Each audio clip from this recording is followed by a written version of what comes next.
Hello everyone. Today I discuss about the sexual reproduction in plants in the introductory part. We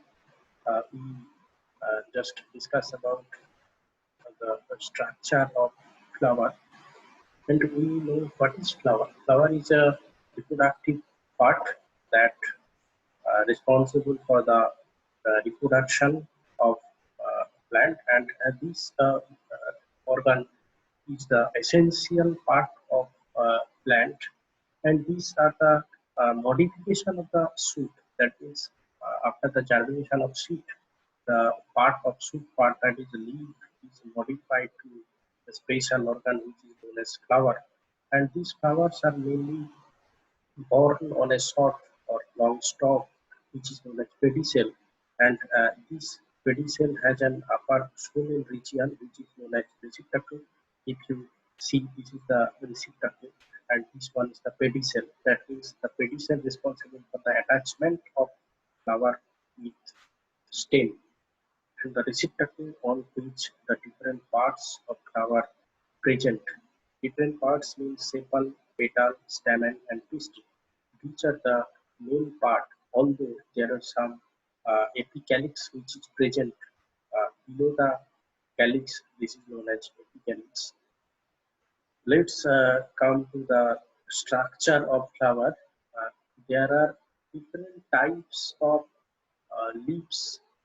That means leaves are modified to flower. That means there are different types of leaves: sepal, petals, stamen, and pistils and carpels. Sepals, which leaves are comprises the calyx; petals, which leaves are comprises corolla; stamen, which comprises the male reproductive organ; and pistil or carpel, which comprises the female reproductive organ. The sepals, that is the outermost part of the flower, and the petal, second accessory part or helping part that help in reproduction for the attraction of different insect to carry out or to carry on the pollinia on the stigma, and sepals, which encloses different parts of flower in bud condition. That's why the bud cannot infected or cannot be degraded by any type of external activities or external problematics. And the stamen is anther and filament. Anther, which consists of pollen grains, and the filament which support the anther to attached with flower receptacle, and the female reproductive part, which comprises of stigma, style, and ovary, and these three comprises the carpel or pistil. Next, come to the calyx. This one is the most important part, although in the outer part of the flower, it is composed of leaf-like green sepals. Each are the sepals. If we uh, talk about that, each are the sepals. So uh, this part, and this, each are the sepals. And if you see that the outer another one, actually, these are the apicalyx. Okay, these are the apicalyx. Uh, this is also which are the apicalyx. Whereas uh, this part, this part, uh, this part are the calyx, and it shows the green in color because it responsible for the photosynthesis and supply the nutrients to the other parts, other rooms of the flower. And such a condition sometimes is also called petaloid, when the calyx is very much colored like petals. And this is responsible for the covering of all parts in bud condition. Next, if we see about the corolla, this is the second most part of flower, and uh, and this is the corolla. This part of the corolla, the pink color.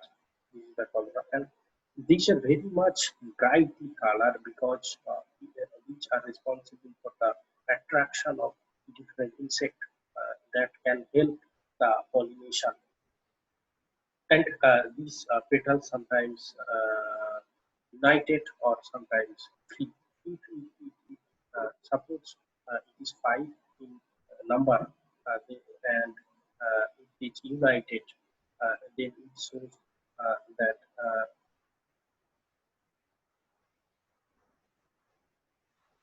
eight and five. So this is the united 1, 2, 3, 4, 5.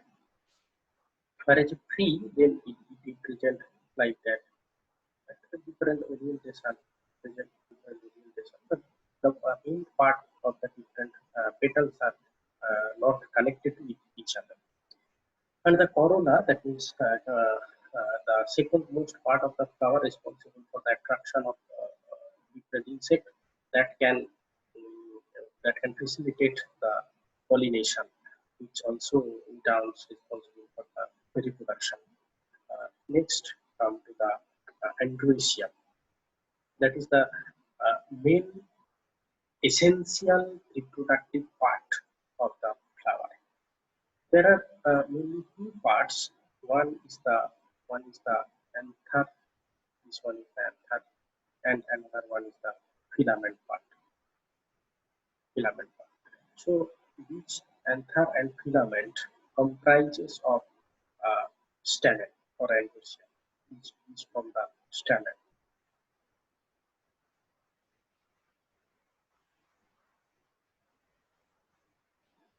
And if we see that in case of anther, there are different chambers where you can see that these and these two separate lobe within the four separation. The four separation. And the pollen grains which are present within this lobe, and these are also known as pollen sac. These pollen sac are made up of different layer: epidermal layer, endothecium, middle layer, and also tapetum, another nutritious part of Gynoecium, which comprises responsible for the nutrient supply to the pollen grain. And it is the third most role of flower, and it is the male reproductive organ consisting of stamen. Each stamen is made up of filament and anther. The filament supports anther, and each portion of anther in different in structure. Sometimes it also basic fixed. This is the basic fixed. Sometimes also fixed in the middle part. Sometimes also fixed in the marginal part. So there are different types of Androecium are also found. And the anther, these anthers are sometimes raniform and also sometimes in one lot. And next come to the second most important part of the flower. This is the gynoecium. And this gynoecium comprises of two parts: stigma, style, and ovary. At this stigma, here you see that a small pore is present in the stigma, and these stigma are different in structure, like this type of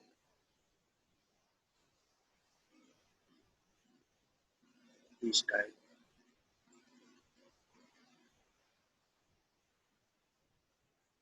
this type,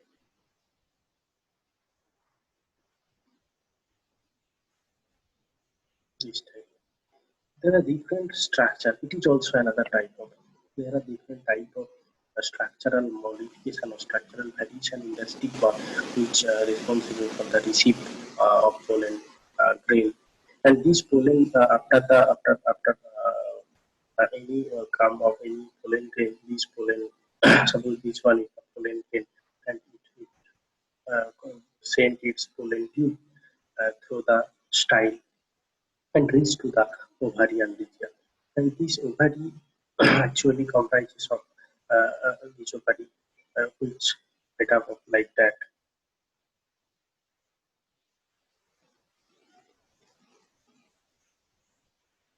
This is the microphylla region, and this is the chalaza region.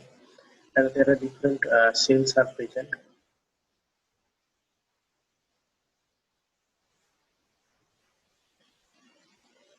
Which are the different cells?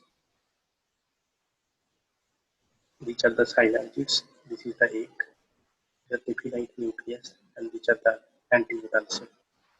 And this is the structure of ovule, and which are the protective part, nucellus and integument. So this is the actual structure of internal structure of a gynoecium.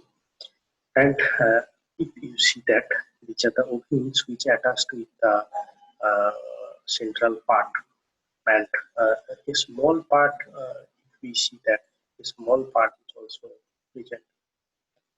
This part is also known as placenta, and this placenta is responsible for the connecting the ovule to the ovary. And this placenta sends the nutrients to the ovule from the ovary. And this reproductive structure, or female reproductive structure, occupies the central position on the receptacle and composed of ovary, style, stigma, and the component part of the carcass. And this structure, this organ, mainly responsible for the formation of seed or formation of fruit after the maturation. Let's come to the another part, that is the function of flower. Flowers are modification of shoot to perform the function of sexual reproduction. Flower of most of the angiosperms separate variously to help diverse modes of pollination. Flowers provide seed for germination of pollen, development of pollen tube, formation of gamete, and fertilization. Next, come to the overall idea about the flower: stamen, receptacle, sepal, petal, stamen, carpel. Here, I just discuss about the period. What is period? When the calyx and corolla are not separated from each other, then it is known as period. If you see in case of lotus plant, you can see, or Nilambo nucifera, Nilambo gauchii, you can see that the calyx and corolla are not separated from each other. That's why they are known as perianth, and these perianth, the leaves of the perianth are known as sepal. Receptacle, sometimes receptacle or thalamus, sometimes also known as thalamus.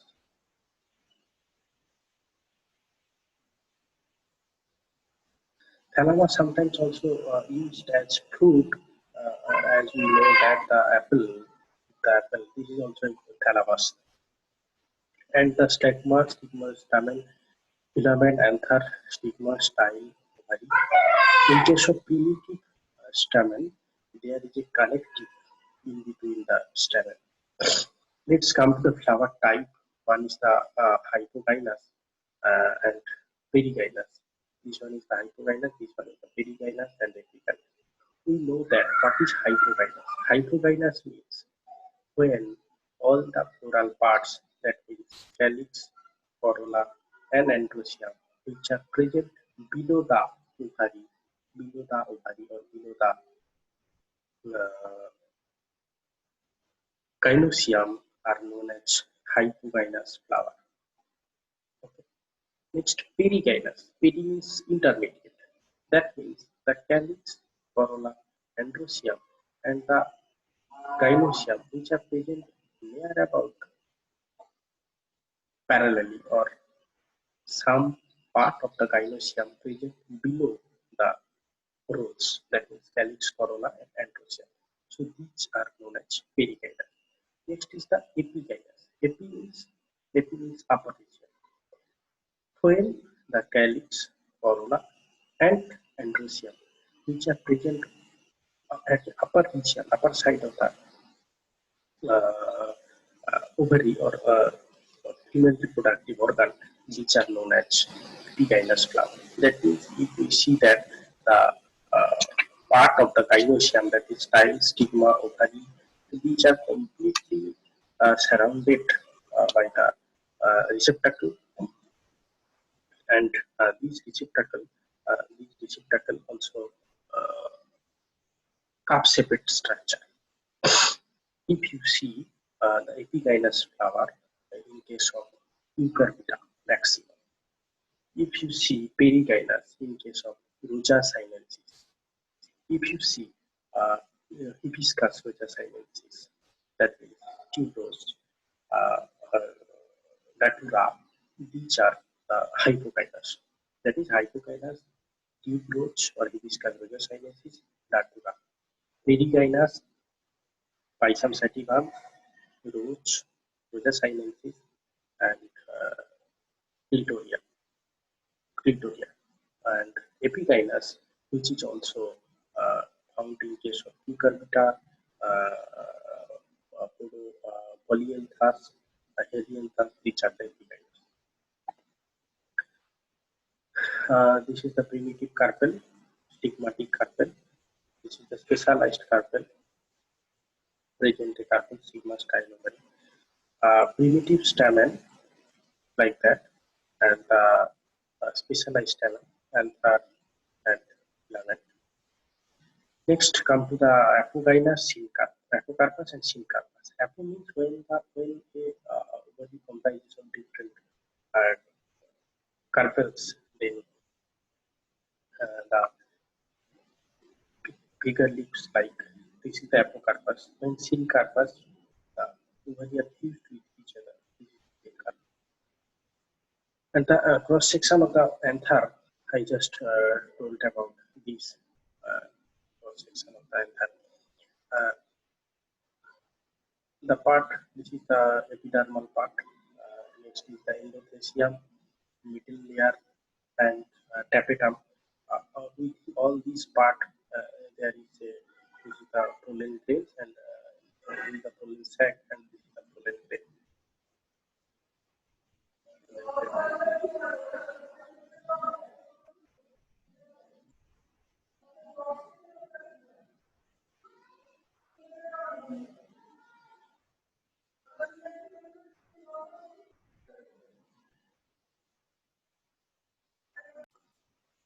So these are this is the structure of anther section. Next, come to the special part, apocarpus and syncarpus. If you see that in case of apocarpus, the structure look like this. That is, all the parts are different. That is in case of syncarpus. Syn means united. That is, all the parts are united with each other. And when in the section, carpus section, these look like whereas each other completely separated, and these look like. Here, a syncarpus tetralocular, 1, 2, 3, 4, and this is the septum in between the four. So these are the general structure or general concept about the sexual reproduction of plants, and these parts are responsible for the different activity like fertilization, double fertilization. And so after in case of in this case, all the parts, that is style, stigma, anther, and all these parts are responsible for the reproductive, act as reproductive unit and responsible for reproduction, and each are responsible for sexual reproduction in plants. So we just we go to the little knowledge about the sexual reproduction. So we just go through the simple concept or basic concept here I discuss this topic. So thank you. If you have any question, you can post in the chat box.